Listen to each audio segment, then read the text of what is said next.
hydroxychloroquine is used by thousands and thousands of frontline workers so that hopefully they don't catch this horrible disease or whatever you want to call it. It is a terrible virus. It's a terrible thing. And a lot of people are taking it. A lot of doctors are taking it. A lot of people swear by it. The one thing that is true, one way or the other, whether you like it or not, it's been around for 70 years. Unbelievably effective for malaria and for lupus, and probably effective for arthritis. And what has been determined is it doesn't harm you. It's a very powerful drug, I guess, but it doesn't harm you. I have a doctor in the White House. I said, what do you think?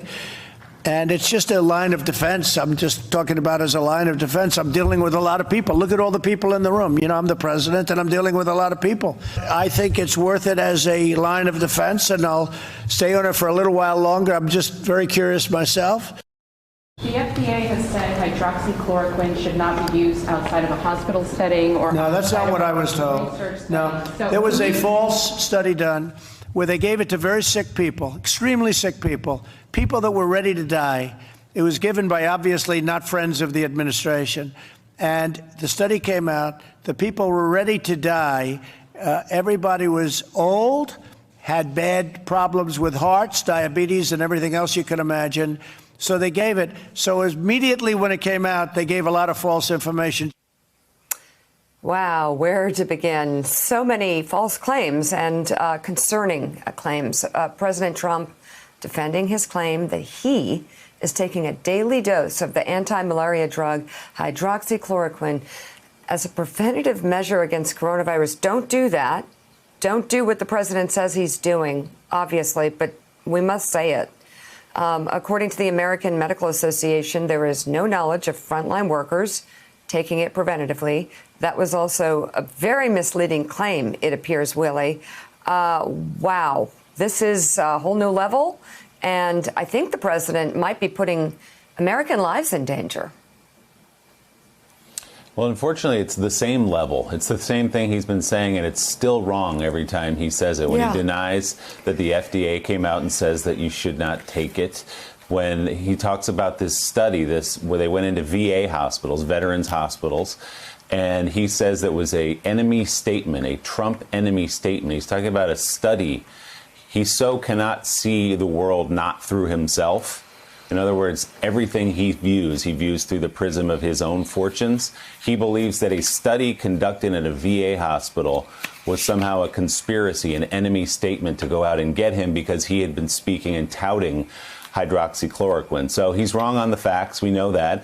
And now he's seeing some conspiracy in medical studies that they are out to get him. Well, joining us now, Morning Joe Chief Medical Correspondent Dr. Dave Campbell and Clinical Assistant Professor at the NYU Grossman School of Medicine's Department of Population Health, Dr. Lipi Roy. She's an NBC News medical contributor.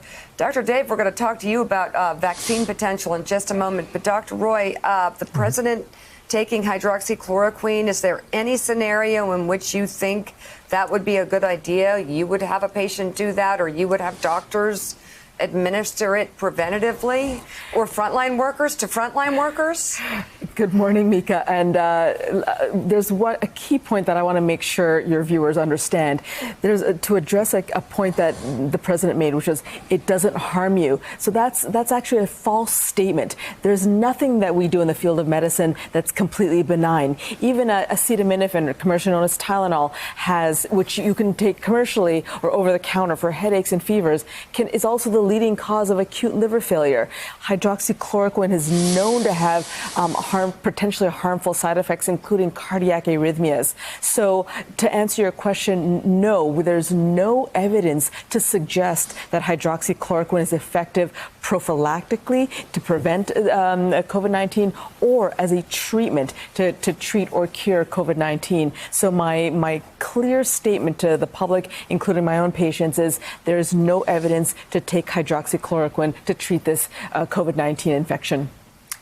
How would you characterize the statements that we just heard from the president as a medical professional who's especially interested in overall population's health? Yeah, thanks for asking that, Mika. So the statement that I always make is, just generally speaking, try to get your medical information from medical professionals. I know that sounds like common sense, but when you're somebody who's a political figure and a very powerful one, people will listen to you. And frankly, when you make statements that are not based in science or evidence, it's harmful to the public, and that's what I'm really concerned about. Let's talk about vaccines, Dr. Dave. The drug maker Moderna reported a small number of people who were tested with the vaccine that they have showing an immune response against the virus in phase 1 of the clinical trial. What does phase 1 mean? What's next? This means that we're moving along quite nicely, Mika. This company, Moderna, actually is linked initially in the phase 1 trial to the division of the government that Dr. Fauci runs, the NIAID. So their phase 1 trial is following up on some work done through the NIH. What they saw very recently is that the first group of people who had received the vaccine mounted an immune response similar to what you would get if you had natural infection from COVID-19. That's very good news. It's not the end of the story. It's the beginning of the story. They've now been granted phase 2 trial approval. That will be June. That's a much larger group of people. That'll be actually 600 volunteers will get the injection. Then in July, phase 3, which is the gigantic trial where they bring in all types of volunteers to look at the further safety and effectiveness. They've mostly proven that this is a safe vaccine now. It had some very minor reactions with redness on injection, and on higher doses they found that the systemic reaction was bothersome for a few people. So they're narrowing down the dosing that they're going to use when they finally get to phase 3 trials this summer. It's the big thing we don't know, and they don't know, is when will they get to the point where they can generally release the vaccine against the virus. And aspirationally, it's the end of the year. Realistically, it's going to be in 2021 if you just listen to most of the experts, including Dr. Fauci, Mika.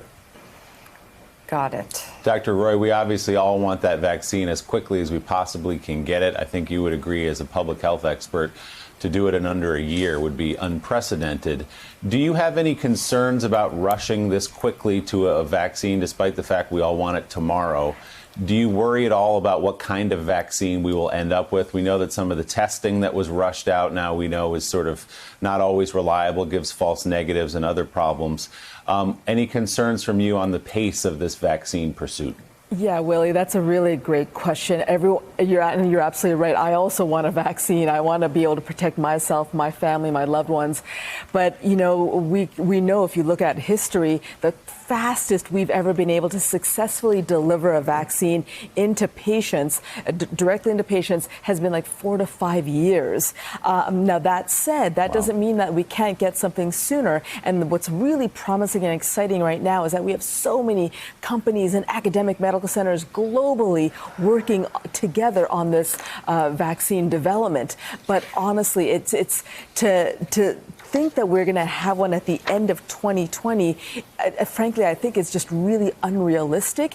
To Dr. Campbell's point, the rate limiting step really is the clinical trials, right? It's the part when you're actually looking at human beings, looking at all the different clinical manifestations and side effects on a large scale. Mm-hmm. That's what takes a long time. And there's just certain things in vaccine and in medication development you just can't rush. So 2021 is more realistic, and even then, that's really pushing it when you look at history.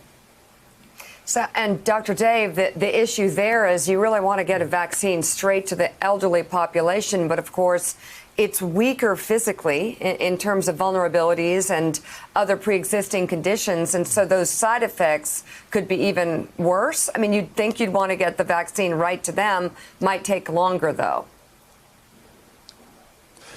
Yeah, that's in part the case. Older people have less robust immune systems. We all know that. Right. Bones aren't as strong, muscles aren't as strong, and your immune response is not as strong. So The concern that we will have, and that will be addressed in the phase 3 trials, is how old is it that you become with difficulty in making these antibodies when you're given the vaccine? And it's really the older people with underlying health conditions that need it the most. We want it.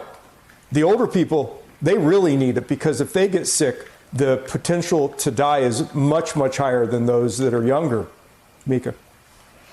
Dr. Dave Campbell, thank you very much. And Lipi Roy, thank you very much for being on this morning. Really appreciate it. And still ahead, not that long ago, kids were clamoring to get out of school. Now they want to go back. We'll talk about how college campuses are planning to try and reopen. Keep it right here on Morning Joe. Thanks for checking out MSNBC on YouTube, and make sure you subscribe to stay up to date on the day's biggest stories. And you can click on any of the videos around us to watch more from Morning Joe and MSNBC. Thanks so much for watching.